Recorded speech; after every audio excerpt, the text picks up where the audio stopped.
Hello, my name's Tim. Well, we've already been through this. So I'm just making this. I'm sort of, I haven't jotted my 7 points tonight, but I'm just concerned to make it known it's becoming increasingly clear to me on the basis of thorough investigation as to the causative factors and the real effects of what has come about through this COVID-19 is not necessarily as terrible or as threatening as the mainstream media and our general population has believed to be the case.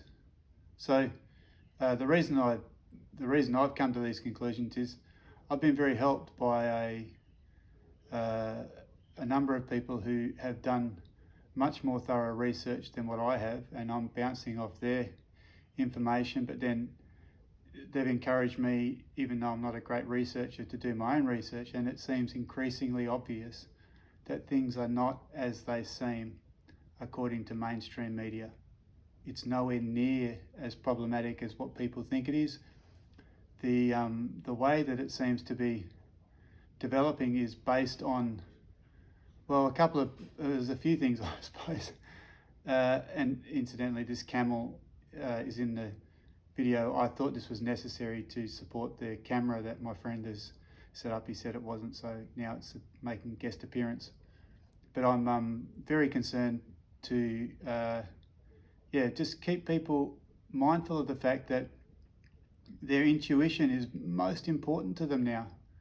And let's make a distinction between intuition and fear, because one of the problems we have, most particularly in the quote Western unquote world, is like we run very we're very ill affected by our emotions and things that dominate our thinking, and the way we operate in the world is not necessarily very rational and careful, because of that very characteristic of our that's the age we live in and the people that we're part of. And I'm part of that as well. I'm as equally a part of that as perhaps you are, or maybe you're not. Maybe you're somewhere else. Maybe no one's listening to this at all. Whatever the case is, I'm just trying to do my best to say, look, a very strong case is, or should be mounted against this thing becoming as overwhelming and controlling as it is, the COVID-19. So most people don't even understand, and I didn't understand even until today, the exact origin of how it came to be described as COVID-19. Okay, so it's 2019 outbreak. So that that's all very blasé for the people who operate in the world of the strata of virology and and that the way they gave that name. But for us, it's in the normal world, it's just really abstruse. It's not clear at all. It's not that big a deal, man. It's like what we've got is a testing protocol. And I'm going back to this because I think it's the foundation. I think it's actually the causative factor of this whole problem, is the testing protocol which they're implementing is not, it's certainly not sufficient. And look, I'm enrolled at university. I think I'm doing a double major in arts and law, but be honest with you, I'm not up to that. It's ridiculously demanding, so I'm just ticking over, really. I've got a lot of stuff going on in my own life, as everyone has, and I'm hanging in there by the skin of my teeth, although I'm not sure that I'll bother trying to hang in there because of all the strange effects of this global virus that's occurred. I might put it off until it returns to some degree of normalcy, or normality rather. But it's clear to me that people are very prone to, become emotional and emotionally affected. I don't like to quote, even though I might not give the names, I just don't even like to mention the experiences that I have had, even, within the last 45 minutes in terms of contact with people. The way this is impacting our society, everybody's lives, is really quite dreadful. And it's completely, I believe it's completely unnecessary if people will start to resolve the problem through their own their own inquiry into what is truly occurring in the real world. And again, and to some degree, engaging their intuition so that they don't just let the the information that's smashing into our lives through all the mainstream media cause the problem that is. So today I had a look at a few things more on the internet. I've already admitted I'm not a particularly good researcher. However, I don't know what else to do than to make these sort of little video things for people who might be interested.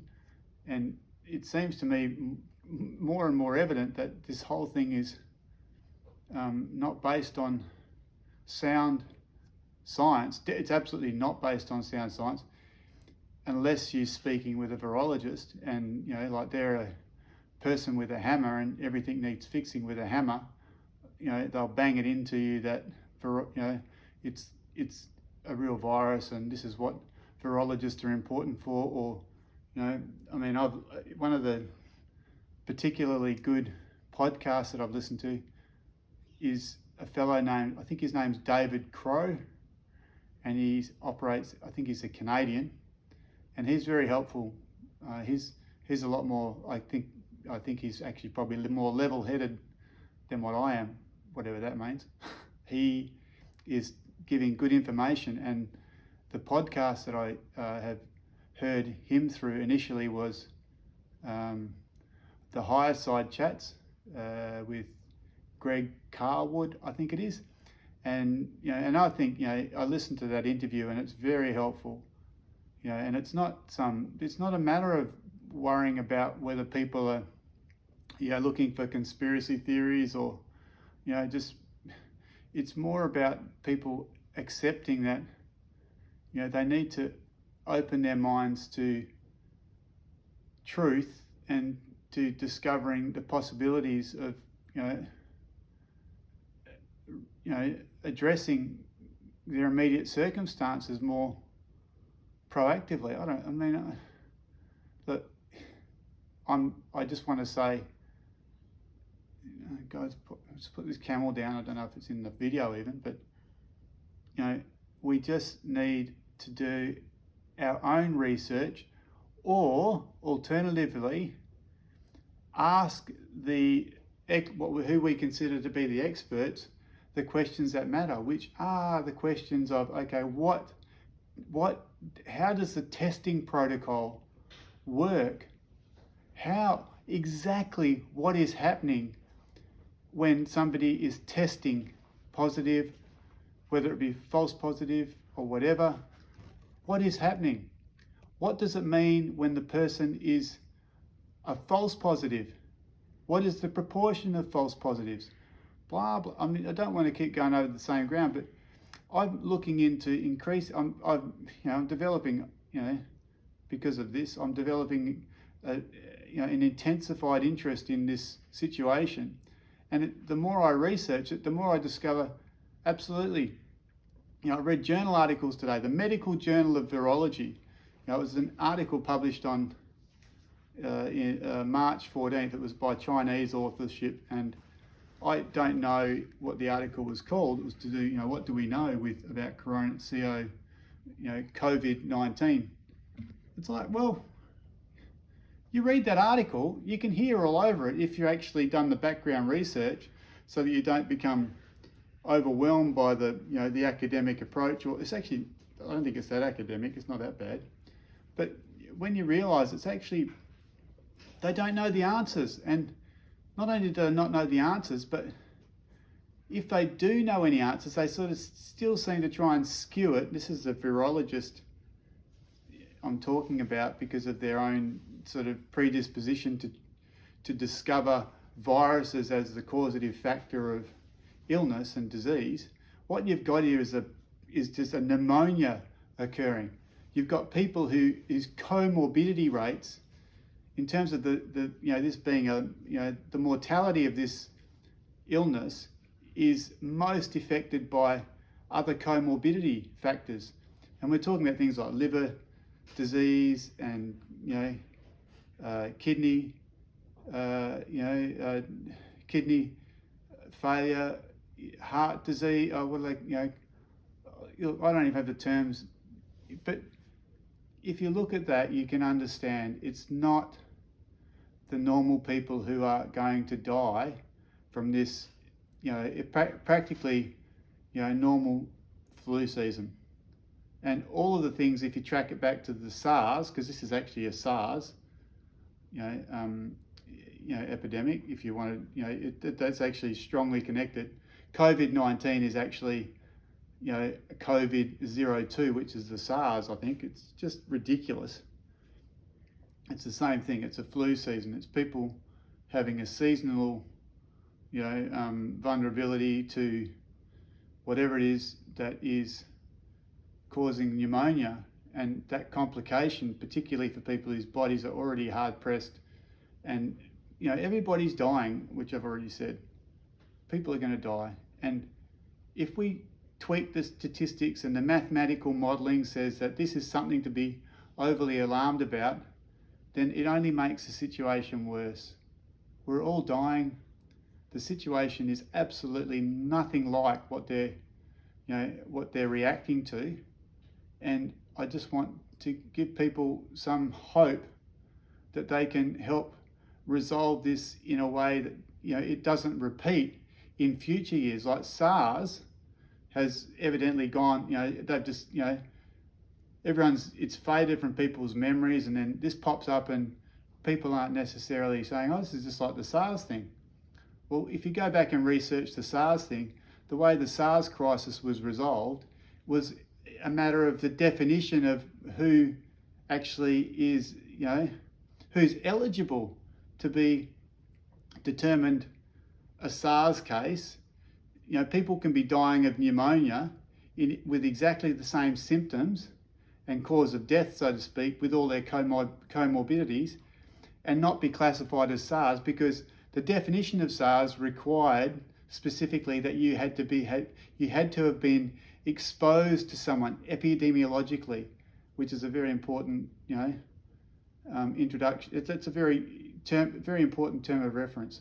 So what I'm saying is this is exactly the same thing. It's technology's just gone haywire, and we've all become so dependent upon it that it's become a massive problem in a really practical way, i.e. we're socially isolating.